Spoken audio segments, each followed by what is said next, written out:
nuyu fonds d'appui à l'investissement des Sénégalais de l'extérieur tey nag ñu ngi fi nga xamante ni moo di France bokk ci dëkk yi nga xamante ni kii nga xam ne ni moo jiite FAISE di Soxna Naata Samb madame Mbacké ñëw na fi indi ci financement yi nga xamante ni moom la jagleel Sénégalais yi nekk ci diaspora bi laataa ñu leen di woon li nga xam ne ni moom la ñu jagleeloon jigéen ñi nekk ci Normandie Rouen ak li ko wër ñu tase ak moom fi nga xamante ni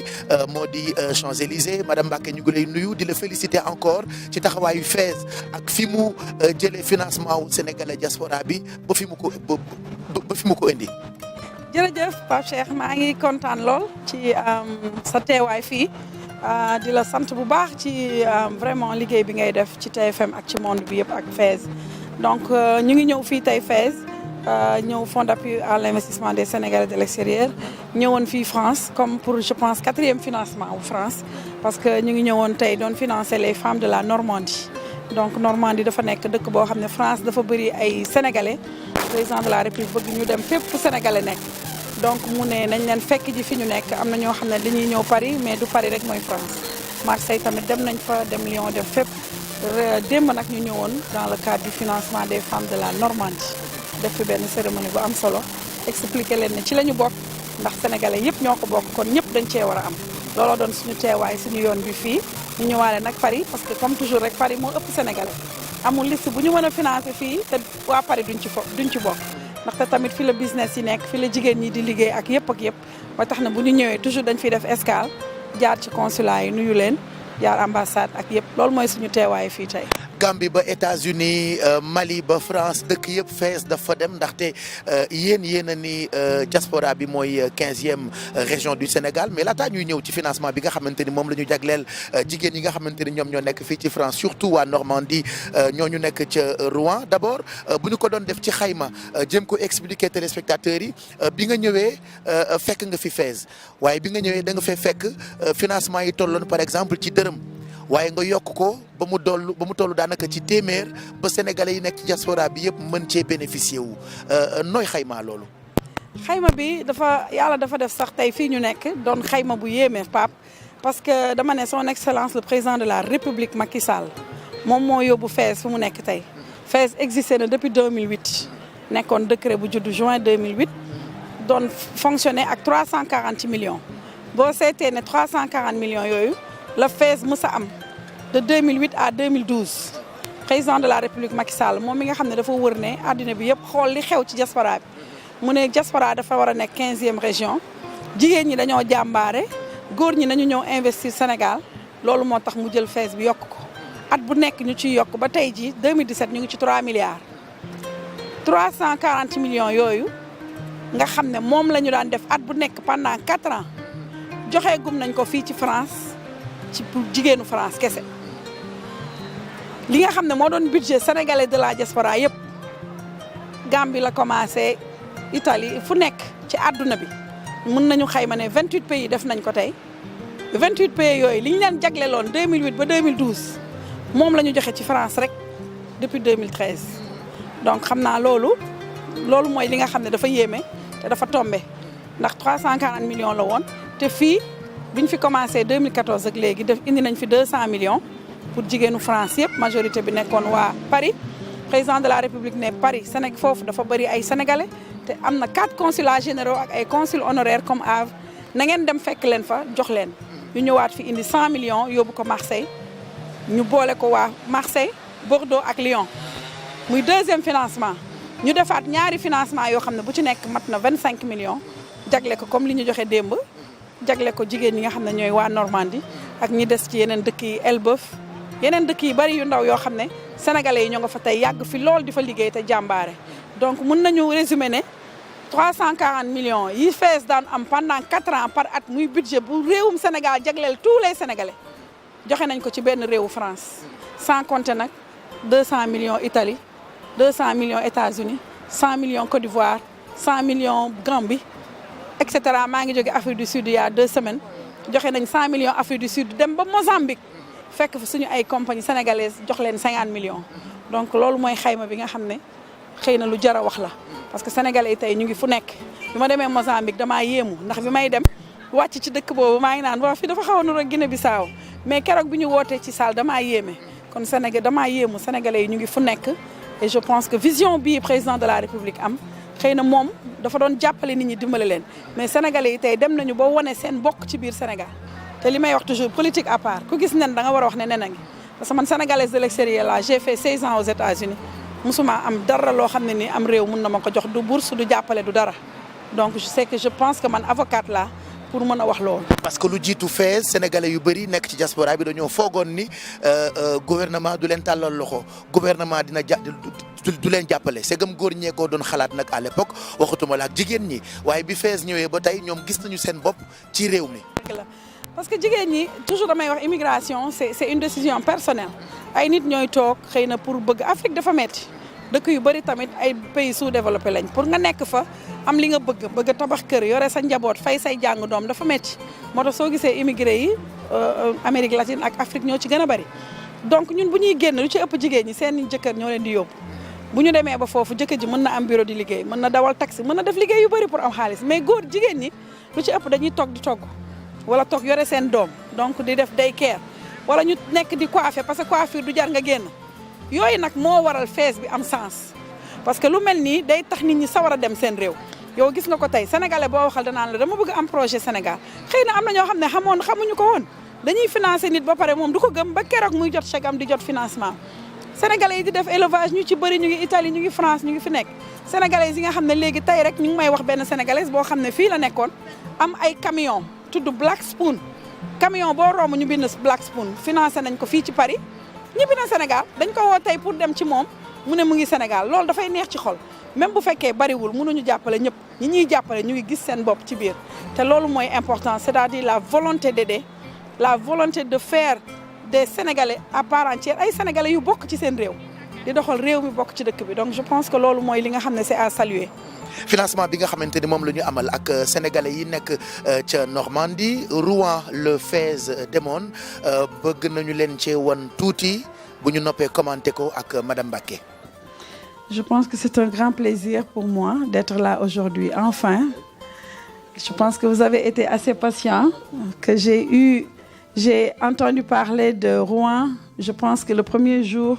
que le chef de l'État m'a confié le FAISE, le Fonds d'appui à l'investissement des Sénégalais de l'extérieur. Et je pense que tout le monde dans ce pays ou dans ce monde comprend le rôle que monsieur Tonton Malick, monsieur le ministre, joue aux côtés du président de la République. Donc je pense que je vais commencer par remercier tout le monde, mais vous exprimer le plaisir que j'ai aujourd'hui d'être là, enfin. Et peut-être que je devais commencer par Rouen et je m'en excuse, Tonton Malick. Je pense que, en tant qu'administratrice du Fonds d'appui à l'investissement des Sénégalais de l'extérieur, la mission que m'a confiée le chef de l'État, c'est d'aller partout où se trouve, même s'il y a un Sénégalais de l'extérieur. Donc mon rôle n'est pas seulement d'aller dans les grandes villes, mais d'aller à la rencontre de toutes les femmes, de tous les Sénégalais, pour leur expliquer ce programme que je gère pour mettre en pratique la vision du chef de l'État, d'appuyer tous les Sénégalais de l'extérieur dans leurs projets, que ce soit au Sénégal ou à l'extérieur du Sénégal.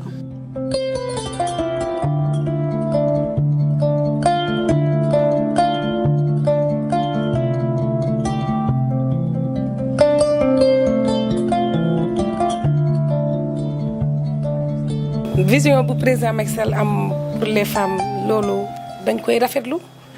surtout les femmes de la diaspora plus particulier diaspora bu France parce que man fii laa dëkk fii laa dund donc ñu ngi rafetlu vision président Macky Sall bu baax a baax a baax. vraiment contenté laa ci am parce que ñun fii Normandie mosuñu am jigéen buy ñëw di ñu conseiller pour affaire FAISE c'est la première fois. li ñu nekk fii ci Normandie madame Mbacké ñëw fi moo tax dañu kontaan tey dañu bëgg. waaw commencé nañ ci de ndax am na ñu ci jëloon début ñooñu ñoo xamal ne ñi ci commencé ak ñi ci topp waaye gëm naa ne kuñ ci yebal ku ne boo demee sa aajo dina faju te bu dee liggéey rek moo la tax a jóg boo demee di nga ci liggéey di nga ci xam daal noo koy defee ba dara du la ci sonal ndax affaire bi amul demandé ay kayit yu bari dara sonalu di ci wax dëgg yàlla. jigéen bu nekk da nga bëgg a nekk autonome même soo yoree xalaat bi wala nga bëgg a def dara te amoo financement doo mun a def dara donc président Macky Sall vision bi ñu ngi koy rafetlu parce que pour ñun dafa anticiper li nga xam ne loolu la ñu bëgg di financer jigéen ñi te jigéen ñi ñu ngi ciy gis seen bopp bu baax a baax a baax. ñun dañu kontaan parce que mun nañu jënd ay kër tabaxal ko suñu bopp mun nañu commerce dem di ñëw suñu doom yi seen projet yi yëpp ñu ngi koy def te looloo tax ñu kontaan. dañ koy accompagner ba yàlla may ko li nga xam ne moom la ñu bëgg donc ñun dañoo kontaan diaspora daal ñu ngi féliciter président Macky Sall di ko ñaanal yàlla et ñun ñu ngi ci gannaawam honnêtement. ñu ci gën a bari dañ ci def commerce wala ñu ci nu mu tudd jënd seen i terrain seen kër ñu doon dem di wàcc seen i kër mbokk bu ñu demee léegi seen i kër la ñuy wàcc xam nga loolu déjà fees bi finance te fees loolu lépp fees bi la loolu nag xéewal la parce que boo nekkee ci ñu ne àll par exemple lu mel ni France pendant 30 ans ngay dem di wàcc sa kër mbokk tey nga mën a dem wàcc sa kër loolu xéewal la. mbokk yi lii mooy wane ni picc nga ca kaw xel maa nga ca suuf firnde bi nag mooy taxawaayu FAISE ak madame Mbacké donc li ñu wan téléspectateurs yi léegi nii mooy li nga xam ne ni jëlee ngeen ko foofu di Rouen loolu mooy wane encore ni sénégalais yi bu France ak bu Gambek bu États-Unis fu ngeen ci mënti dem boo xoolee ba ca biir am na ñu naan sax da nga leen di beral loxo par exemple waa Rouen yi nee nañu da nga leen beral loxo Amérique bañ fa demee nee nañu da nga leen beral loxo Mozambique nee nañu da nga leen beral loxo lan mooy secret FAISE ba foo ca dem rek sénégalais yi nekk ci diaspora bi kontaan. Pape Cheikh dama yaakaar ne nit ñi dañu bëgg ku leen yëg li may wax it's not about the money xaalis du dara mais yëg bi démb li ñu def dañu woote rek cérémonie waxuñu woon ne dañuy financer kenn xamul ku am. ñëpp ñëw jóge dëkk yu bari ñi ñu woo pour jox leen seen attestation dañoo tiit maa ko def exprès parce que bu ñu woote woon ne xaalis la bu ñu ñëwee mën naa ne xaalis la du xaalis c'est-à-dire dañu bëgg a bokk ci li seen réew teg en place ils veulent faire partie de la machine gouvernementale ils veulent que les gens puissent dire ëllëg man à un temps tey de l'histoire amoon nañu président bu ñu xalaat et j'en fais partie démb cérémonie bu ñu def Rouen mësuñu fa dem te Rouen dafa am ay sénégalais yoo xam ne depuis bi président Macky Sall jógee ak lu bëri lu am fii ci France ñoom dañ cee bokk ndax Normandie kër gu Sénégal njëkk a jënd muy président Senghor Normandie la njëkk a amee fa la njëkk a amee foyer boo xam ne sénégalais ko moom président Léopold Sédar Senghor def fa liggéey bu bëri jënd fa ay kër yu bëri pour les sénégalais ñu bëri xamuñu ko man mosuma fa dem mais dama yàgg dégg histoire Rouen donc sénégalais yi du xaalis la somme bi ñu leen di jox mën nañ ko am sax mën nañ ko liggéey mais faire partie de la chose bokk ci li nga xam ne mooy dëkk bi bañ leen woowee ñu ñëw ba ñuy joxe attestation yi koo woo day tiit benn waay ne ma ah yow kon ñii xamuñu woon ne dañ leen di financer ma ne ko déedéet yàgg nañoo demandé di xaar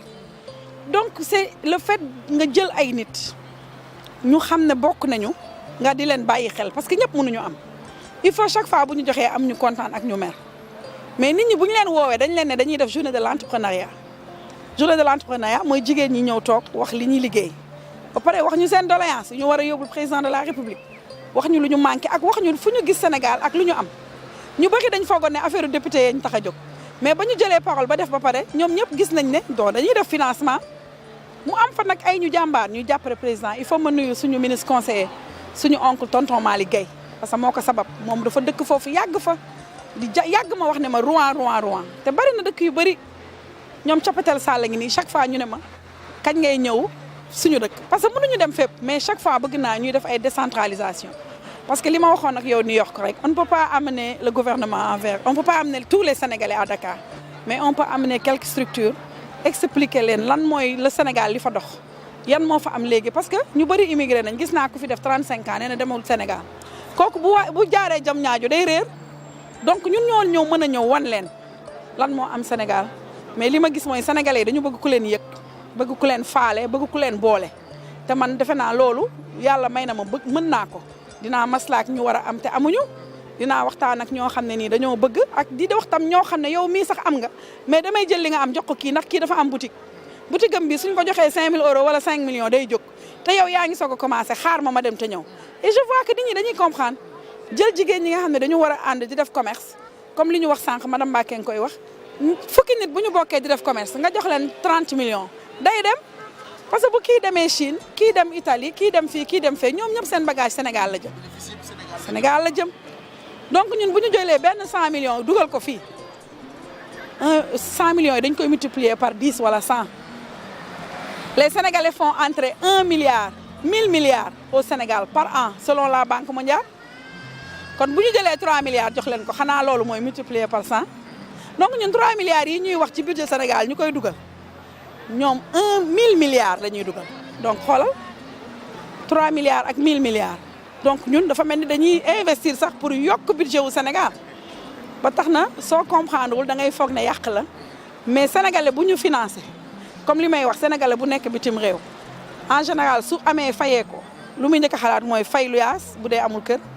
fay école doomam parce que ñu bëri seen doom yi dañu bëgg ñu nekk Sénégal di jàng làkk Sénégal xam culture Sénégal bu ñuy tabax seen xalaat yëpp. immigré bu génn kër laa bëgg et cetera et cetera donc lépp lu ñu leen jàppalee bitim réew day ñëwaat sans compter ne ñi nga xam ne ñoom jàpp nañ ci dara am nañu kër ñibbisi nañu et que ñu ngi toog léegi Sénégal bëgg fa def ay projet parce que nag y a tellement de financement pour l'intérieur du Sénégal microfinance nga fa ministère de la femme ñëpp a ngi fa ñuy financer ay nit mais dafa baax ñu jagleel ñi nga xam ne ñoo dem di dugal 1000 milliards Sénégal et je pense que loolu man yàlla dama ciy sant yàlla bu baax sant ci le président de la République mi ma ko dénk parce que mission bi dama ko gëm parce que dama ko xam te dama xam lan lay jëriñ Sénégal. dëkk bu ñu mënti dem nag nii la ñuy enquêter ci FAISE ak sénégalais yi nekk ci diaspora bi dafa am ñaar ñoo xamante ni jot nañu tase ak ñoom ñu fekkee histoire FAISE ak France ku njëkk ki di consul général bu Sénégal fii ci Paris.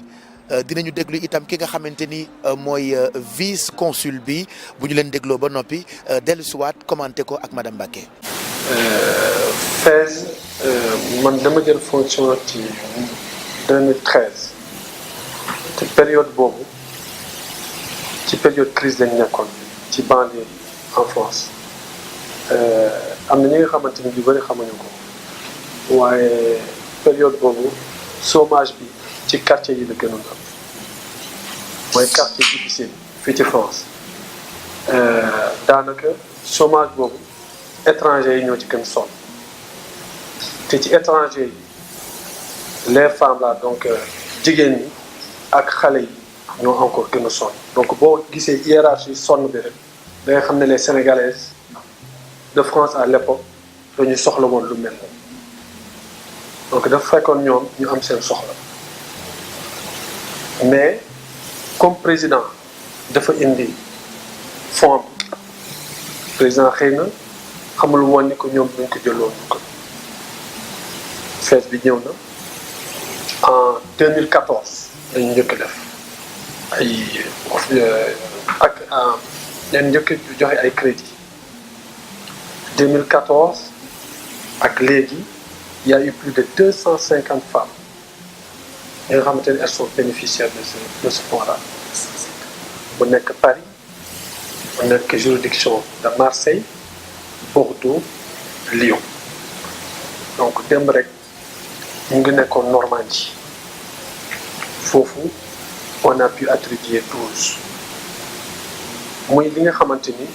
pour ñun ça fait un montant de 350 millions francs CFA. boo calculer 350 millions francs CFA yu entre 2014 ak 2017 c'est plus que montant FAISE bi entre 2008 ak 2012 bi ñu ko créé donc loolu dafa firndeel rek que FAISE bi am na doole fii ci France ci loolu ñu ngi ci sant bu baax directrice bi nga xamante ni mooy gérer fonds bi mu jóg ak son bâton de pèlerin parce que projet président bu mel ni idée la mën nañ ko jox rek politique publique mooy jox orientation mais pour projet bi atterrir il faut mu am ki nga xamante ni xam na ko bu baax wala am na ci moom ci boppam ay idée moom nag dafa fekkoon comme moom dafa doon vivre à l'étranger mooy Naata Samba Mbacké te mu nekk jigéen en plus mu xam luy l'entrepreneuriat féminin mu jël liggéey bi dooleel ko. président bu mu amee idée pour financer femmes yi kese ñu nekk à l'étranger ça a été un sursaut. suñu première séance maa ngi koy fàttaliku toujours les femmes la dañu ñëw pour ñoom loolu du am c'est pas possible madame Mbacké dañ ci liggéey pour parce que loolu dossier technique la pour jëlee xaalis Sénégal indi ko fii def processus de financement loolu c'est technique pour ñoom c'était pas possible parce que pourquoi avant kenn mësu ko woon def pourquoi léegi lañ koy def pour ñoom c'était pas possible léegi nag sant yàlla parce que ñi nga xamante ni xam nañu liggéey bi ñu ngi ciy liggéey donc madame Mbacké ak équipe am. Président Macky Sall le 17 janvier 2009 première meeting bi mu njëkk a tëgg fii dans le étant opposant à Mantes-la-Jolie la waxoon ne bis bu ma jëlee réew mi dinaa ériger la diaspora en 15e région loolu bañ ca eggee def na ko naata nee na mës nañu am sax gaa député de la diaspora mais benn la ñu amoon sous Ablaye Wade benn député de la diaspora boobu nag moo yoroon diaspora yëpp xam nga diaspora moom Dakar Sénégal Mauritanie sax diaspora la Sénégal Gambie mas diaspora la Sénégal Mali diaspora la ba ngay àgg Asie ak feneen ak feneen mais léegi président Macky Sall moom bi mu ñëwee dafa ne 5 continents moo am 5 continents yëpp nag damay fexe ba ñu am ñu leen représenté seen diaspora kon moom la mu waxante woon nag sénégalais yi aussi nekk na ci mu ñëwaat tamit li ma la wax rek dama gëm jigéen ñi mu ñëwaat aussi ci parité ne fu ma teg benn député bu góor danaa fa teg benn député bu jigéen kon ñun jigéen ñi gisaat nañu suñu bopp gis nañu suñu bopp d'abord ci FAISE bi gis nañu suñu bopp ci député yi donc député diaspora yooyu nag il faut que ñun ñu jox une majorité au président Macky Sall pour que suñu jigéen ñi nga xam ne nag ñun ñoom la ñu bëgg a ngemb ba ñun suñu amee suñu ay doléance fañ ko war a waxee fa lañ koy xeexee ñu mën leen a saa ne leen bu ngeen demee lii la ñu bëgg lii lañ ñu doon defal lii mooy suñu droit lii la ñu bañ ainsi de suite tey dolli ñaanal soxna si yàlla dooleel ko may ko ndam ndax jàmbaar la ndax parité daal lii laa ci bëgg waaw parité moom suñ la xoolee ne jigéen nga ñu teg la ci place ne la damaa bëgg nga doon jigéen ju mën góor da ngay fexe ba romb góor bu doon góor waaw kon nag wasalaam. mbokk yi mu ngoog ñaar ñi ñu taseel kenn ki di consul général bu Sénégal fii ci Paris ak vice consul bi madame Mbacké ñoom ñaar ñëpp ku ci ne nettali nañu ci tënk rek histoire u FAISE ak France 2014 nag ba tey gàcce ngalaama FAISE. waaw Pape jërëjëf damay commencer par sant leen nag parce que suñu consul général Amadou Diallo ak vice consul madame Mbacké dañu nekk Paris di def liggéey bu am solo Paris dafa xaw a metti Sénégalais yi dañuy exigeant ay tubaab lañ li may wax ba pare dañu bari lu ñuy exiger mais bañ fi nekkee yàgg na te lu rafet rek lañ fiy def FAISE bi bu ñu fiy njëkk a ñëw ñu ngi nekk ak ambassadeur Paul Badji ak consul général bi tey ak vice consul ñoo def cérémonie bi ñu njëkk a def en 2014 ñu bokk ci liggéey bi def ne liggéey bi président de la république moo ñu ko jox mission la ñu nekk ci di ci jàpp jël demande yi parce que FAISE mënuñu nekk Sénégal te duñu liggéey ak ambassades yi ak consulat yi ñoom ñooy rek jël demande yi ñoom ñooy def saytu ñan ñoo war a am ñoom ñooy saytu ñan ñoo demandé ñan ñoo ko yëg ak ñu ko yëgul te sans cette information on ne peut rien faire ñun man mënu ma dem ci dëkk rek di wër sénégalais yi foog ma jaar ci consulat yi ak ambassades yi ñoom ñu la may ma ciy profité di leen nuyu ñoom ñëpp di leen sant pare nag metti lool ndax bi ñu njëkkee def financement bari nañu meroon bari nañu kii mais boobu tey ñu ngi defax te ñoom dafa am rôle bu nga xam ne ñu ngi koy jouer mooy rôle bi nga xam ne mooy nous sommes là pour tous les Sénégalais li may wax toujours parce que les gens pensent que appartenir à un parti mooy non non non nit ku nekk sa mission da nga koy comprendre sa mission mooy yow Sénégalais yëpp nga war a servir te defe naa ñoom ñaar mun nañu ne gàcce ngaalaama su may wax toujours exemple chinois yi ca Amérique bañ nañ ko ba dañoo am koñ bu ñu tuddee Chinatown dama koy wax toujours ma njëkkee dem Amérique nekk étudiante damay xaw ne damay jëndee bisaab lu ma jënd rek lu jógee Sénégal ay chinois ñoo ma ko jaay léegi bi ma nekkee fii FAISE di financer ay nit di reyante pour ñoom ñu nangu li ñu moom c'est-à-dire sénégalais nañu jaay araw Amérique buñ ko bàyyi ak chinois yi mais lu taxoon parce que chinois yi ñoo amoon capacité am xaalis indi seen i conteneur dem Mbour entreprendre dem Mbour jël ay jigéen man wax naa benn chinois mu ne ma maa ngi dem Mbour depuis 20 ans ay jigéen a ma fay jëlal keccax di ma ko woowalal mais di ma wax ay yoo xam ne après ma ne waaw kon ñun dañ doon nelawuñu mais amuñu moyen donc suñu amee kenn wala ñaar ku ñu mën a jàppale président jàpp ci Sénégalais yi jël prise de conscience ne dañoo war a ànd pour jàppalante loolu day tax Sénégal jëm kanam. am na ay témoignages yoo xamante ni itam am nañu ko ci ay nit yu am fu ñu jaar ak FAISE yenn saa yi nga waxtaan ci ku ñu financé ba sa yaram daw ñi ñu taseel nag ñaar ba ñett kenn ku ci nekk am na foo xamee ni jaar nga fa ak FAISE ñu déglu leen. Bon, on l'apprécie à sa juste valeur parce que c'est vraiment une chose qu'on salue, car ce que le président fait pour les femmes,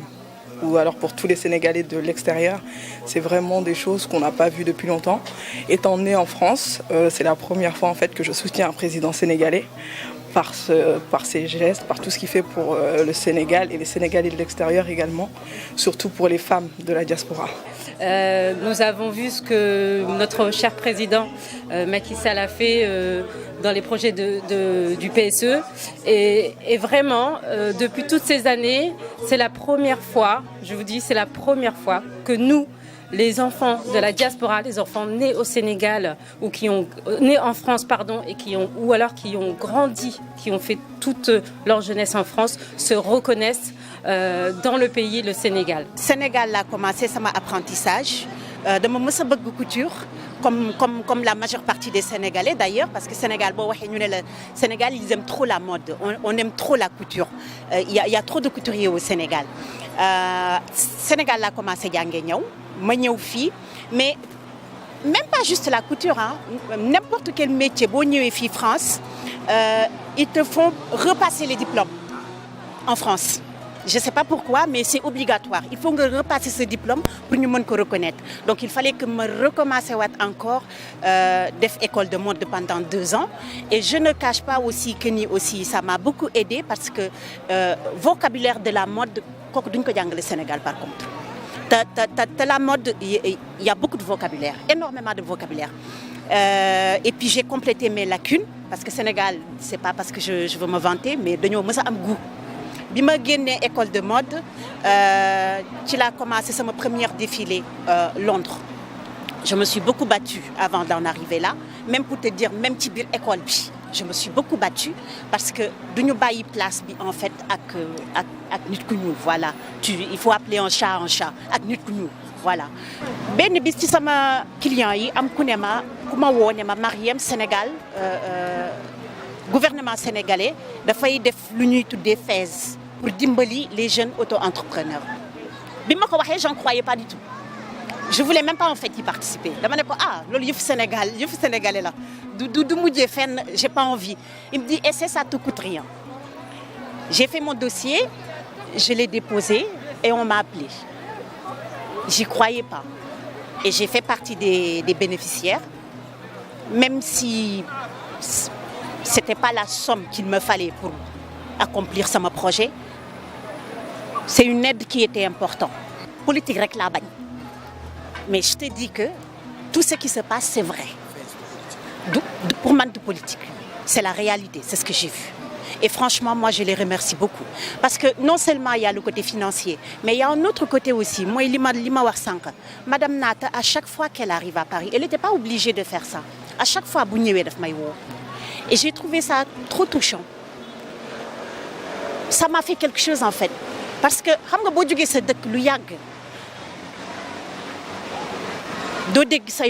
part le téléphone, ça fait plus de 10 ans que je n'étais pas retournée au Sénégal. Je peux même dire 14 ans que je ne suis pas retournée au Sénégal. Parce que les occasions ne se sont pas présentées. Si je suis un Sénégalais,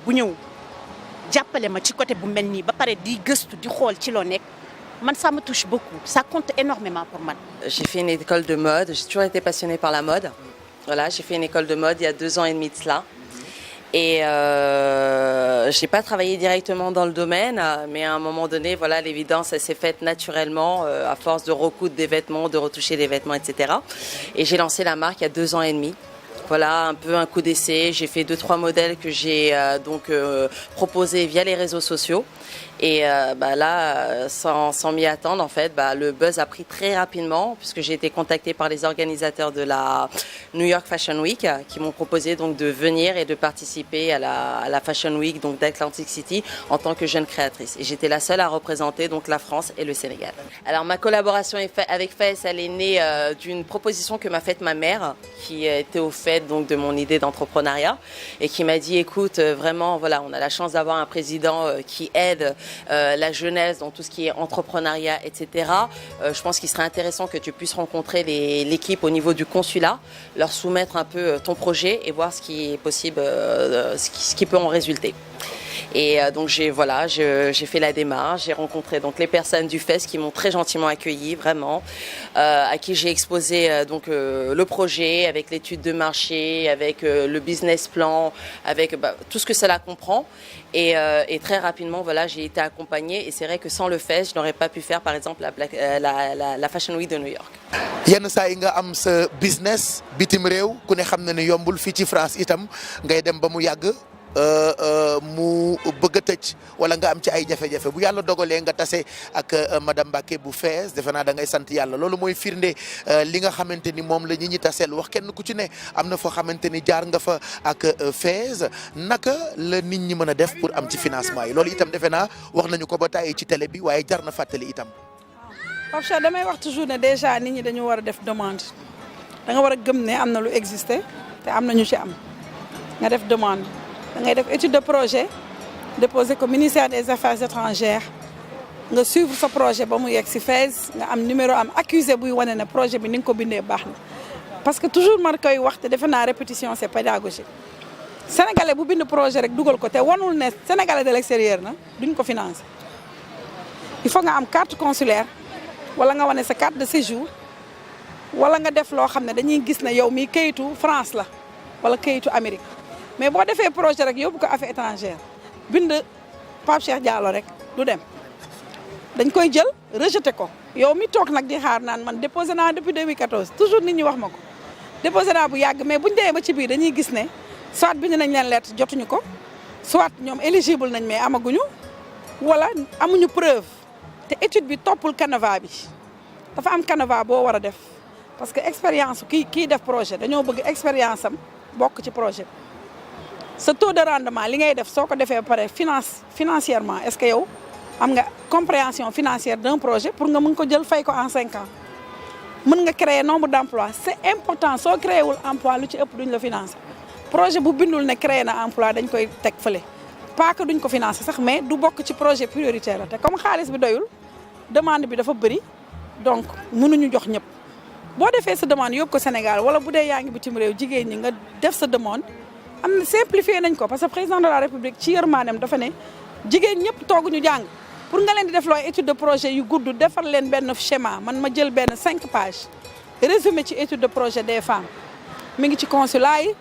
mi ngi ci ambassade yi soo ko remplir encore une fois nga def ci say preuve de séjour à l'étranger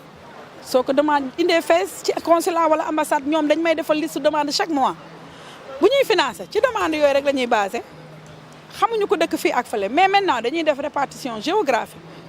bu ñu ñëwee France comme li ñu def démb am na ñu nekk France ñu nekk liste d'attente Paris mais Paris dafa bari ñu financé ñu dem Normandie jox leen parce que comme je dis loolu la ñu sant président de la République dafa ne nañu jox ñëpp Sénégalais yëpp ko bokk il faut que ñu xool la division géographique fan la ñu nekk muy Sénégal muy fii même Sénégal bu ñuy joxe projet yi loolu la ñuy def donc vraiment topp étude bi nu mu normalé def sa dépôt yore sa kayit contacter FES ñun ñu ngi ci site bi ñu ngi ci Facebook ñu ngi fu nekk poser sa question suivre sa projet ba xam fan la toll mais suñu mbokk immigré yu bëri dañuy déposer rek dem ñibbi seen numéro téléphone amuñu email duñu leen mën a contacter mais ñu ngi jéggalu bu ñu sañoon képp ku déposer jot sa lettre ñu xam fan la sa projet topp mais suivi bi nag mooy yow ci sa bopp yaa ko war a def parce que ñun on reçoit presque 100 à 150 projets par mois donc su fekkee ne dafa am filtre su yegg si wul rek duñ ko mën a suivre donc loolu laay ñaan sama mbokk waa diaspora ñu jublu ci ñi mënul am fii tam ñu xam ne am na mécanisme yu bëri yu état bi mettre en place BND day financer ay sénégalais am na fi ñoo xam ne am nañu financement ba ci 100 et quelques millions FONGIP dafa am fonds de garantie sénégalais yi dafa leen di financer ku nekk Sénégal ku nekk bitim réew mécanisme yi bëri na ñu jéem a gëstu rek lan la sa dëkk war a dimbale après yow tamit loolu ngay indi nag mooy li ngay dimbalee sa dëkk Angleterre mooy suñu prochaine étape vraiment ñu yàgg di xaar jege nañu ak Genève ñaari dëkk yooyu mooy yi ñu war a def normalement ci biir mois d'août bi am na incha allah am na yeneen dëkk yi nga xam ne jamaguñ fa comme Cameroun comme Niger comme Cameroun Niger Congo ñoom ñëpp demoon nañ fa mais am na dëkk yu ñu war a dolli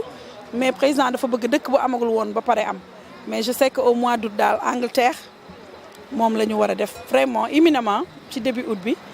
suñu paree ci ñoom dem Suisse parce que vraiment ñoom ñu ngi xaar bon waa Pays-Bas tey am na ñu ma jot dëkk yi nga xam ne daal sénégalais fa yu ci ëpp da ngay fay dem donc c'est vrai que Gabon aussi dañ fa bëggoon dem parce que dañu amaat une enveloppe de 100 millions bu ñu leen war a dooleel mais compte tenu de situation bi dafa xat dinañ fa dem au plus tard mois d'août. dinañu ñëw fépp fu Sénégalais nekk loolu mooy suñu yéene loolu mooy suñu mission te incha allah dinañ ko def. et puis jox tamit téléspectateurs yi adresse yi surtout ci internet bi pour yéen ñi nga xamante ni yéen a nekk ci dëkk yi Fès ñëwagul Angleterre ak yeneen dëkk ñu ngi fay waaj a ñëw bu ko defee ñu àndandoo ak yéen ci financement yi nga xamante ni yéen la ñu ko jagleel alors bu ngeen demee par exemple ci www.fez.sn mën ngeen ci am ay informations suñu numéro téléphone itam dinañ leen ko afficher ci suufu écran bi ngeen mën bokk ci taxawaayu Soxna Naata Samb madame Mbacké bu Fonds d'appui à l'investissement des Sénégalais de l'extérieur mbokk yi Fès mu ngi leen di gërëm ñu ngi woon France rendez-vous dëkk bi ñu naan Angleterre ak Fès.